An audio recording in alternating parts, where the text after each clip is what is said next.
길게 이어졌던 다윗의 승전가, 다윗의 감사와 찬양이 22장으로 끝나고 이제 다윗의 마지막 선포가 이어집니다. 1절 상반절을 보십시오. 이는 다윗의 마지막 말이라. 여기서 마지막 말이라고 하는 것은 유언이라고 하는 뜻은 아니지만은 다윗의 생애의 거의 마지막 발언, 공식적인 마지막 선포라는 의미가 있습니다.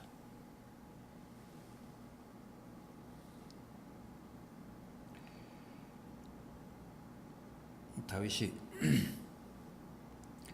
우선 이 마지막 말, 마지막 선포를 하는 자기 자신을 소개합니다.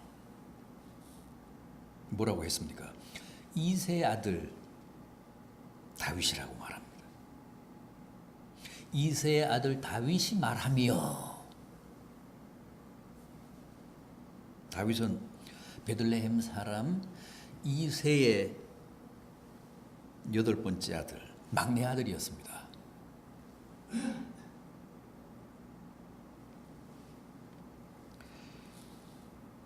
이새의 말째 아들.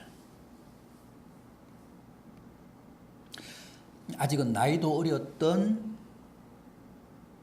그 목동이 크고 잘생긴 7명의 형들을 다 제치고 이스라엘의 제2대 왕으로 하나님의 기름 부음을 받았죠. 하나님이 보내신 사무엘 선지자를 통해 용모와 키를 보지 마라. 내가 보는 것은 사람과 같이 아니하니 사람은 외모를 보거니와 나는 그 중심을 보느니라 하시며 말째인 다윗에게 기름을 붓게 하사 사울에 이어 이스라엘의 제2대 왕이 되게 하셨습니다. 다윗이 또 뭐라고 자기를 소개했습니까? 1절 하반절을 보면 이스라엘의 노래 잘하는 자라고 합니다.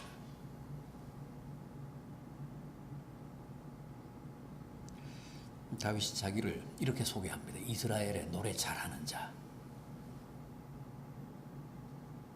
성경에는 다윗의 시, 다윗의 노래가 많습니다.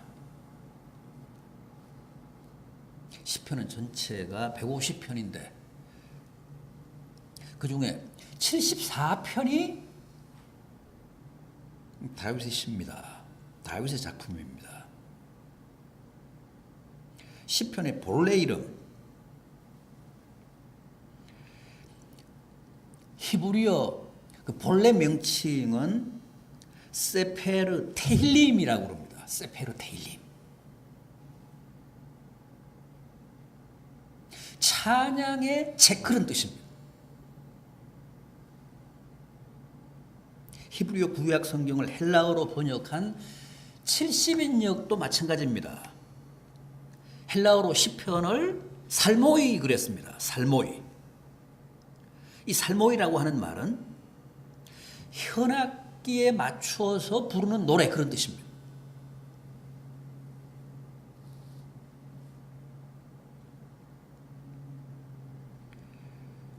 다윗은 스스로 자신을 이스라엘의 노래 잘하는 자로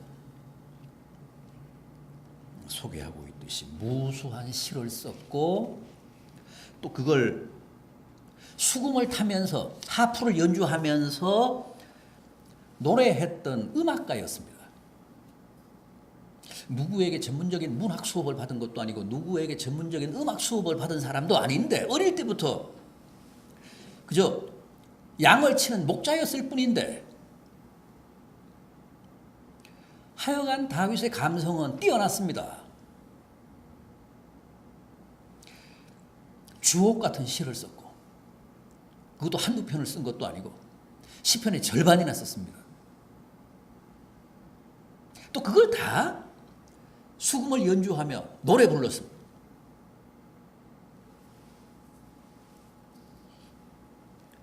그의 수금 타면서 노래 부르는 실력이 얼마나 뛰어났든지 탁월했든지, 그가 수금을 타고 노래를 부르면 사울을 괴롭히던 악령이 그에게서 떠나 사울 왕의 기분이 상쾌해졌다 그랬어.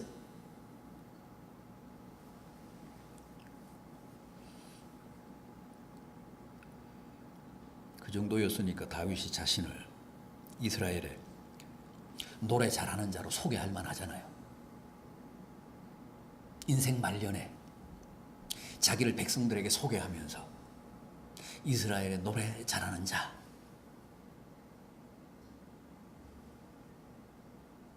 자기에 대한 이미지를 그렇게 각인시킬 만하지 않습니까?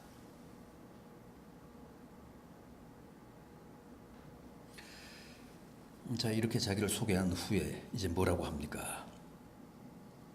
중요한 한 가지 사실을 전제합니다. 이제 자기가 말하려고 하는 것은 다 자기 말이 아니라 누구의 말이라고요? 여호와의 영이 내 안에서 말씀하시는 거다. 여호와의 영이 내 혀를 부려서 하나님의 뜻을 증거하는 것이다.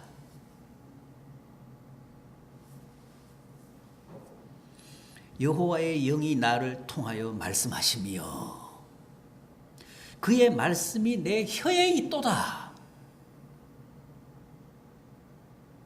분명히 내가 내 혀로 말하지만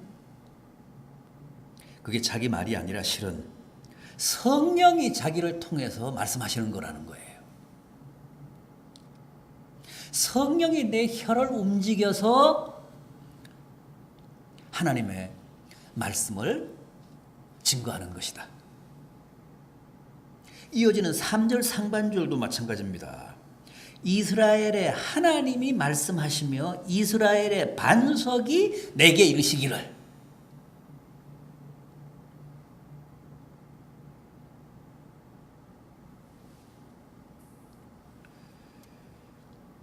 이스라엘의 기름 부음을 받은 자들, 예를 들어 왕, 제사장, 선지자 같은 사람들의 선포는 다 하나님의 영이 그들을 통해 백성들에게 말씀하는 겁니다. 원칙적으로는 그렇습니다. 왕이나 선지자, 제사장은 다 기름 부음을 받잖아요. 하나님의 기름 부음을 받은 자들입니다. 그래서 그들이 백성들 앞에 나서서 하는 말은 다 그들의 말이 아니라 여호와의 영이 그들의 혀를 움직여서 하나님의 뜻을 백성들에게 증거하는 것이다.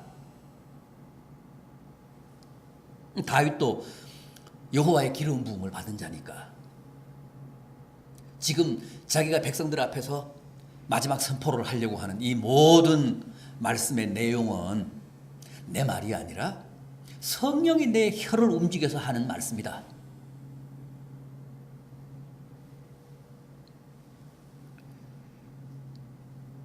하나님의 기름 부음을 받으사 왕과 제사장과 선지자의 역할을 동시적으로 수행하셨던 주님도 그 존재 자체가 곧 하나님의 말씀이셨잖아요. 주님은 하나님의 말씀이셨잖아요.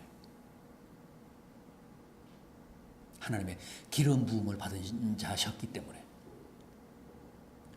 그래서 왕, 선지자, 제사장의 역할을 동시적으로 수행하신 분이시기 때문에 주님은 그 존재 자체가, 삶 자체가 하나님의 말씀이셨습니다. 성령이 그분의 삶을 통해, 그분의 존재를 통해 하나님의 뜻, 하나님의 말씀을 우리에게 증거하셨습니다.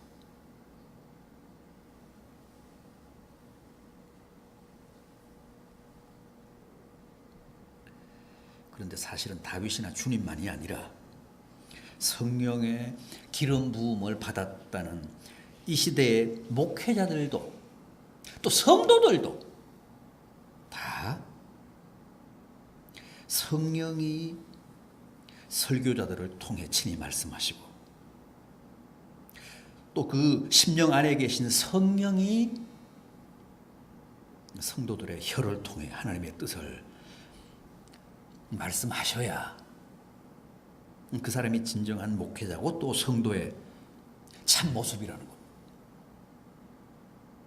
이 시대 모든 성도들은 다 성령의 기름 부음을 받았잖아요. 성령의 세례를 받았잖아요.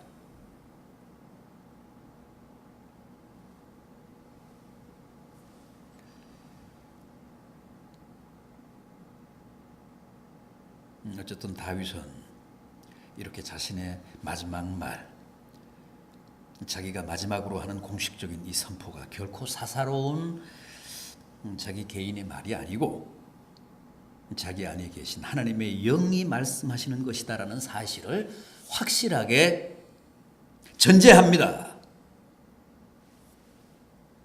그리고 그 다음에 한 말이 뭡니까? 이스라엘의 하나님, 이스라엘의 반석이 내게 이르시기를. 이스라엘의 하나님, 이스라엘의 반석.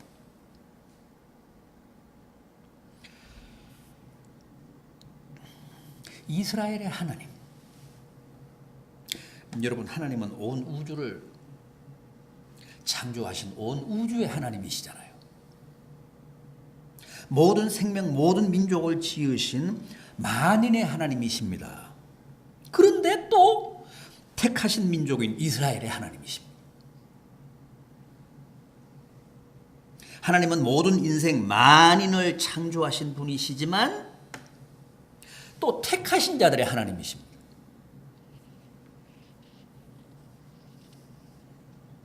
하나님은 이삭도 지으시고 이스마엘도 지으셨지만 이삭의 하나님이셨습니다. 에서도 지으시고 야곱도 지으셨지만 하나님은 야곱의 하나님이셨습니다.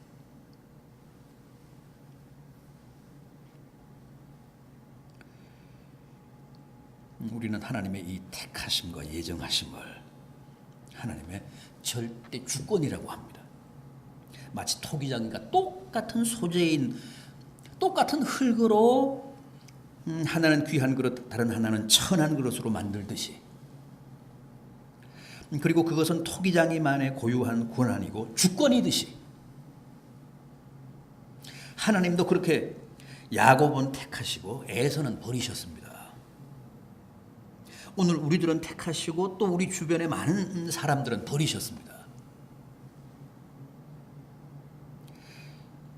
우리로서는 도저히 이해할 수 없고 잘 납득이 가지 않지만 어쨌든 그것은 하나님의 고유한 주권에 속한 부분입니다. 왜 하고 많은 민족 중에 이스라엘을 택하셨는지, 왜 하고 많은 사람들 중에 아브라함을 택하시고 이삭을 택하시고 야곱을 택하시고 오늘 우리를 택하셨는지, 사실 그것은 다 신비고 기적이고 수수께끼입니다. 하나님만이 아시는 비밀입니다. 다만 우리는 감사할 뿐입니다.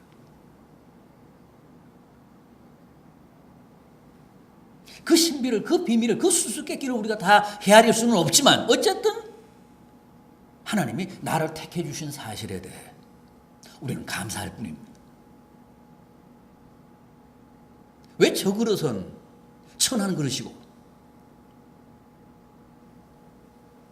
왜 나는 귀한 그릇으로 만드셨을까?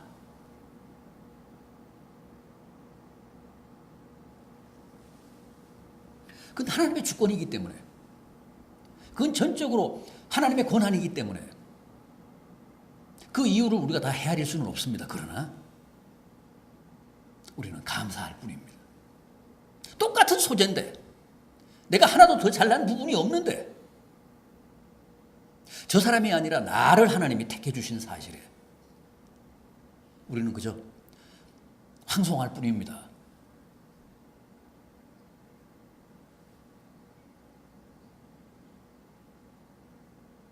그리고 또 뭐라고 했죠? 이스라엘의 반석이라고 했습니다. 여러분, 이스라엘의 하나님, 이스라엘의 반석은 다 다윗이 성령의 역사로 선포한 위대한 신앙 고백입니다. 이스라엘의 하나님, 이스라엘의 반석. 맞지 않습니까? 하나님이 이스라엘의 반석, 이스라엘의 기초석, 이스라엘의 든든한 주초이기 때문에 아직도 오늘날까지도 저 나라가 저렇게 건재한 겁니다.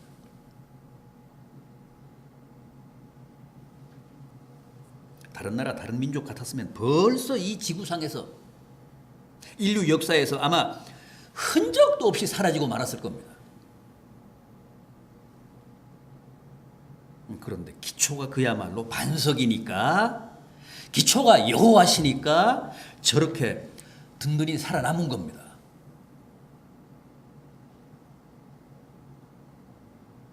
큰 건물, 높은 건물을 지을 때일수록 기초가 든든해야 되잖아요. 기초가 부실하고 기초가 흔들리면 건물 전체가 흔들리고 오래가지 못해 결국은 붕괴하고 맙니다. 무너지고 맙니다. 기초가 든든해야 그 건물이 오래오래 갑니다. 그래서 요즘도 건물 지을 때, 집 지을 때 기초는 다 인공으로, 콘크리트로 반석을 만들잖아요. 땅을 깊이 파고 거기다 콘크리트를 막 쏟아 부어가지고 인공으로 반석을 만들지 않습니까? 그래야 그 집이 오래 가기 때문에 그렇습니다. 그래야 지진이 나도 그 집이 무너지지 않기 때문에 그렇습니다. 그런데 여호와가 이스라엘의 반석이라고 합니다. 세상에서 그런 기초는 없습니다.